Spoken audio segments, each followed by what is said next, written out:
जय Shri Shyam. Welcome back to the family. आज हम अध्याय 4 सुनेंगे बैसाख मास का। तो हमने बैसाख मास में जो अध्याय 3 में हमने सुना था, उनमें बताया था कि सबसे प्रिय क्यों है बैसाख मास सभी मासों में। और अब इसमें हम अध्याय 4 में सुनेंगे कि 5 प्रेतों का उद्धार कैसे क्यों हुआ। ठीक है ना। तो सबसे पहले गणेश वंदना करते हैं, श्री गणेशाय नमः। और फिर गुरुदेव को नमन करते हैं, श्री गुरुदेवाय नमः। ओम नमो भगवते वासुदेवाय। तो हम अध्याय 4 शुरू करते हैं। इसमें मैंने आपको बताया जैसे कि 5 प्रेतों का उद्धार बताया गया है। तो शुरू करते हैं। राजा अम्बरीश ने नारद मुनि को कहा, हे मुनि, जिसके चिंतन मात्र से पाप राशि का अंत हो जाता है, उस पाप प्रशमन नामक स्त्रोत को भी सुनना चाहता हूँ। आज मैं धन्य हुआ, आपने मुझे उस सुविधि का श्रवण कराया जिसके सुनने मात्र से पापों का क्षय हो जाता है। बैसाख मास में जो भगवान केशव के कल्याण में नामों का कीर्तन किया जाता है, उसी को मैं संसार में सबसे बड़ा पुण्य मानता हूँ। जो लोग माधव मास में भगवान मधुसूदन के नामों का स्मरण करते हैं, वे धन्य हैं। अतः यदि आप उचित समझे तो मुझे पुनः माधव मास की ही पवित्र कथा सुनाएं। सूत जी कहते हैं, राजाओं में श्रेष्ठ हरिभक्त अम्बरीश का वचन सुनकर नारद मुनि को बड़ी प्रसन्नता हुई। यद्यपि वे वैशाख माह स्नान के लिए जाने को अधीर थे, तथापि सत्संग में आनंद आने के कारण वहीं रुक गए। और फिर नारद जी ने कहा, राजन, मुझे ऐसा जान पड़ता है कि यदि दो व्यक्तियों में परस्पर भगवत कथा संबंधी सरस वार्तालाप छिड़ जाए तो वह अत्यंत विशुद्ध अंतःकरण को शुद्ध करने वाला होता है। आज तुम्हारे साथ जो माधव मास के महात्म्य की चर्चा चल रही है, यह वैशाख स्नान की अपेक्षा अधिक पुण्य प्रदान करने वाली है, क्योंकि माधव मास के देवता भगवान श्री विष्णु हैं, जिनका जीवन धर्म के लिए और धर्म भगवान की प्रसन्नता के लिए है, तथा जो रातों दिनों उस पुण्योपार्जन में ही लगा रहता है, उसी को इस पृथ्वी पर मैं वैष्णव मानता हूँ। राजन, अब मैं बैसाख स्नान से होने वाले पुण्य का फल संक्षेप में वर्णन करता हूँ। तो विस्तार से सारा वर्णन तो सुनिए। तो मेरे पिता ब्रह्मा जी भी नहीं कर सकते। बैसाख में डुबकी लगाने मात्र से समस्त पाप छूट जाते हैं। पूर्व काल की बात है, कोई मुनीश्वर तीर्थ यात्रा के प्रसंग से सब जगह घूम रहे थे। उनका नाम मुनि शर्मा। वे बड़े धर्मात्मा, सत्यवादी, पवित्र तथा शांति धर्म से युक्त थे। उन्होंने साधना द्वारा मन में संयम और इंद्रियों को वश में कर रखा था। तो वे प्रतिदिन पितरों का तर्पण और श्राद्ध करते थे। तो उन्हें वेदों और स्मृतियों की संपूर्ण ज्ञान था। वे मधुर वाणी बोलते थे और भगवान का भजन पूजन करते रहते थे। वैष्णव के साथ ही उनका समय व्यतीत होता था। वे तीनों कालों के ज्ञाता, मुनि, दयालु, अत्यंत तेजस्वी, तत्वज्ञानी और ब्राह्मण भक्त थे। बैसाख का महीना था। मुनि शर्मा स्नान के लिए नर्मदा के किनारे जा रहे थे। उसी समय उन्होंने अपने सामने 5 पुरुषों को देखा, जो भारी दुर्गति में फंसे हुए थे। वे अभी अभी एक दूसरे से मिले थे। उनके शरीर का रंग काला था। वे एक बरगद की छाया में बैठे थे और पापों के कारण चिंतित होकर चारों ओर देख रहे थे।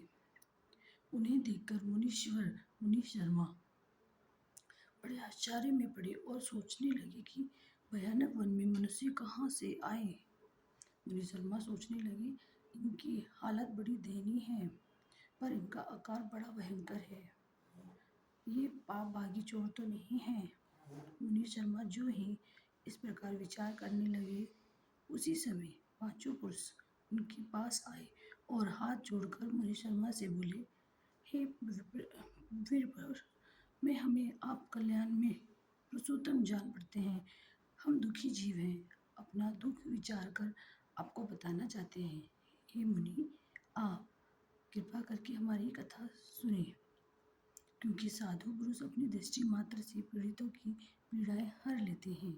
इतना कहा और उनमें से एक ने सबका परिचय देना आरंभ कर दिया। और मैं पांचाल देश का क्षत्रिय हूँ। मेरा नाम नरवाहन है। मैंने मार्ग में मोहवश बाण द्वारा एक ब्राह्मण की हत्या कर डाली। मुझसे ब्रह्मा हत्या का पाप हो गया, इसलिए शिखा, सूत्र और तिलक से रहित होकर इस पृथ्वी पर घूमता रहता हूँ और सबसे कहता फिरता हूँ कि मैं ब्रह्म हत्यारा हूँ। मुझ महापापी ब्रह्मघाती को आप भिक्षा दें, कृपया भिक्षा दें। इस दशा में पड़े पड़े मुझे 1 वर्ष बीत गया। मैं पाप से जल रहा हूँ, मेरा चित्त शोक से व्याकुल है। तथा ये जो सामने दिखाई देते हैं, इनका नाम चंद्र शर्मा है। ये जाति के ब्राह्मण है। इन्होंने मोह से मलिन होकर गुरु का वध किया है और ये मगध देश के निवासी हैं। इनके स्वजनों ने इनका परित्याग कर दिया है। ये भी घूमते घूमते देवयोग से यहाँ आ पहुँचे हैं। इनकी भी ना शिखा है ना सूत्र।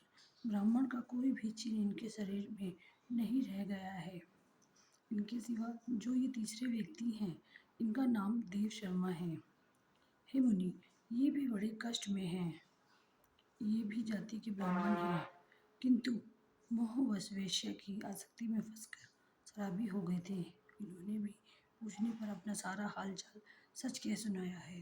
अपने प्रथम पापाचार को याद करके इनके हृदय में बड़ा दुख क्लेश होता है। ये सदा अपने मन के दुख से पीड़ित रहते हैं। इनको इनकी स्त्री ने, बंधु बांधवों ने तथा गांव के सब लोगों ने वहां से निकाल दिया है। ये अपने उसी पाप के साथ भ्रमण करते हुए यहाँ पर आए हैं। ये चौथे महाशय जाति के वैश्य हैं। इनका नाम विदुर है। ये गुरु पत्नी के साथ समागम करने वाले हैं। इनकी माता मिथिला में जाकर वैश्या हो गई थी। इन्होंने मोहवश 3 महीनों तक उसी का उपभोग किया है, परंतु जब असली बात का पता लगा है तो वह बहुत दुखी होकर पृथ्वी पर विचरते हुए ये भी यहाँ आ पहुँचे हैं। हम में से ये जो 5वें दिखाई दे रहे हैं, ये भी वैश्य ही हैं। इनका नाम नंद है। ये पापियों का सत्संग करने वाले महापापी हैं। इन्होंने प्रतिदिन धन के लालच में पड़कर बहुत चोरी की है। इनकी इन्हें स्वजनों ने त्याग दिया है। तब ये स्वयं भी खिन्न होकर देवयोग से यहाँ आ पहुँचे हैं। इस प्रकार हम पांचों महापापी एक स्थान पर जुट गए हैं।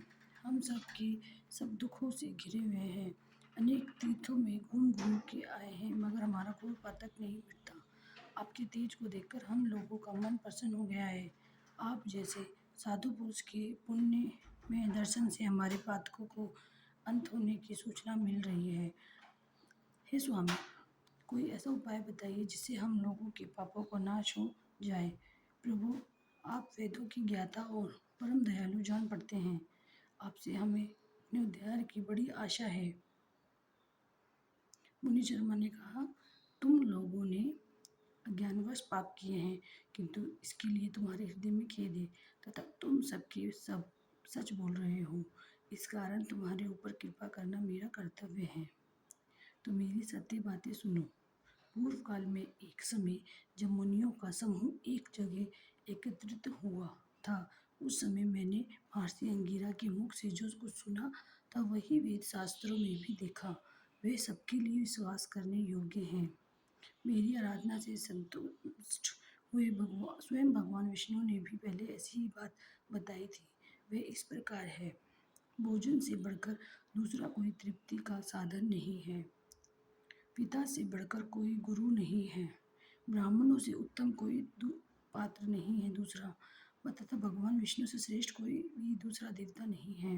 गंगा की समानता करने वाला कोई भी तीर्थ, गोदान की तुलना करने वाला कोई भी दान, गायत्री के समान जप करे और एकादशी के तुल्य व्रत, भार्या के समान मित्र, दया के समान धर्म तथा स्वतंत्रता के समान सुख नहीं है।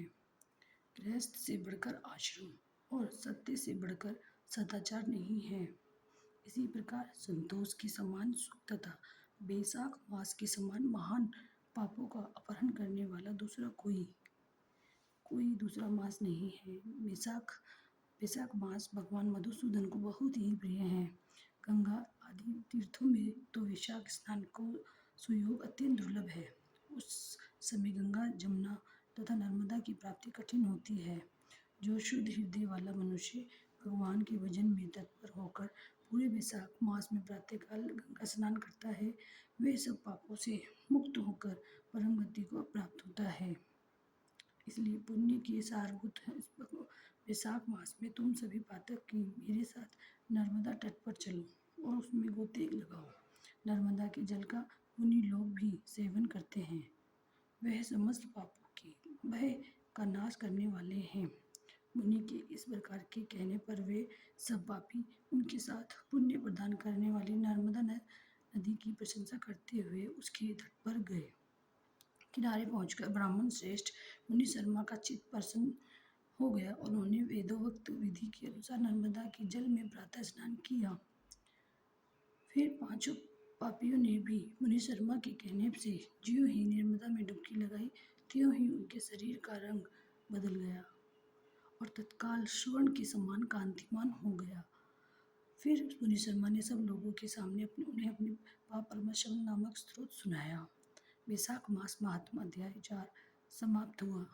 तो देखिए, तो वैशाख मास कितना महत्वपूर्ण है। तो हम क्या करेंगे, चाहे इसमें 3 दिन ही स्नान करें, अगर पॉसिबल नहीं है पूरे महीने स्नान करना तो 3 दिन तो जरूर करना चाहिए। इससे क्या होता है, हमारे सभी पाप नष्ट हो जाते हैं और हमें स्वर्गलोक की प्राप्ति होती है, तो मोक्ष भी मिलता है। तो हमें 3 दिन वैशाख मास तो स्नान करना ही चाहिए, जिससे कि हमारे को श्री हरि हमारे ठाकुर जी की कृपा मिलती रहे हम सभी को। हरे कृष्णा, राधे राधे।